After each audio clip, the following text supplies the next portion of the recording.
This is Ambassador Build 004, and it has been spec'd out and built for Steve Estrada.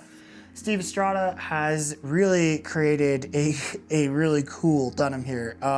Once again, another one that doesn't look like any of the other ones, and another finish that was like, hey, do you think you could do this? And I was like, yes, I do think I can do this. And so Steve's build is super cool, super tasty looking, unique at different corners. So we'll go through that. For the base color, we have an antique Pelham Blue. So it's got that kind of vintage greening that's happened over time. Pelham Blue in general starts out a little bit closer to your baby blue, darker overall than your ice blue, but Pelham Blue is a Gibson color code that over time on vintage instruments started to green. So very cool, very tasty. When we're talking about the reference images that were going to come with these guitars, or when we were trading images about kind of some of the ideas for the designs on this guitar, there was, I believe it was an SG that he showed me with this color that really was really nice. And so we ended up doing a dark burst on this one. So the back is all black on it, and we faded that into the antique Pelham Blue, and I think that looks really cool. The headstock is just the Pelham Blue. There's no bursting on the headstock, and so that's what we have up top. We have a non-reverse headstock, and so we have chrome locking tuners. We have more D'Addario NYXLs on here. We have a tusk nut, which is slightly different than a bone nut. Tusk as in the composite material. It is a great material for nuts. It kind of wears out slightly faster, but it is awesome. We have stainless steel frets here. These are slightly different than mediums. They're slightly taller than mediums. And so that is a custom fret wire that Steve spec'd out and he requested, and so I put that on here. Funnily enough, this neck profile is also a Shure 60s Vintage C, and so both Mark and Steve requested the same neck profile because they were used to those, and they're guys that have played with Shure guitars. And so that's what we ended up putting on here.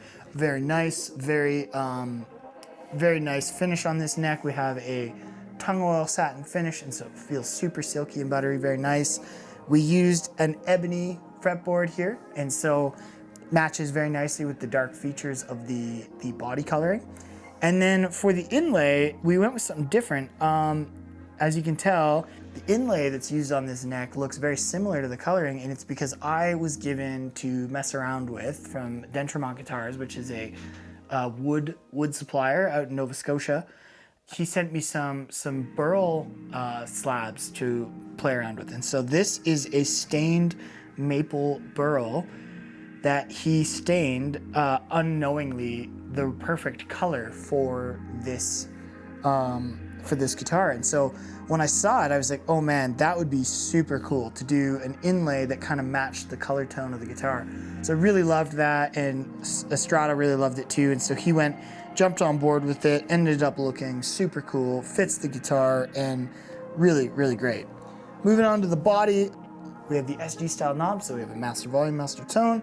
We have the 022 UF orange drop caps in here, 500K CTS pots, and differently than the other guitars, we have a 5-way switch here. So let me talk about that before I get into the bridge hardware. So Steven actually sent me his used Fralin Pure and Modern combination, and so that's why they look a little bit roughed up, because they're actually slightly aged, and I think that's super cool. Adds a little bit more of a vibe to this guitar.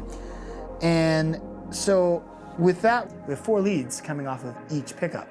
One of the guys in the group, Royce, has this really cool configuration that he asked me to do. I was really curious to see. You'll hear it in a little bit. It sounds really cool. It's very unique. And so the way that it works is position 1, position 3, and position 5 function exactly the way that you would expect a dual humbucking setup to work. You know, position 5 is the neck, position 3 is both, and then the bridge on position 1. But position 2 and 4 is actually the outer coils and the inner coils. So it does this really interesting single coil tone that you'll hear in a bit here that is really expressive sounding and very instantly it sounds like single coils. In a blindfold test, I would not be able to really tell the difference between the two. And so I had to get a super switch for this, which is basically two 5-way switches stacked on top of each other with a few more tabs.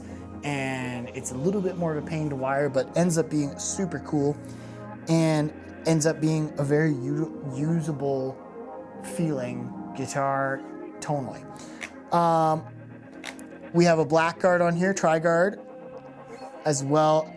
This guitar will ship with a more vintage looking tortoiseshell guard as well, so a few options there as well.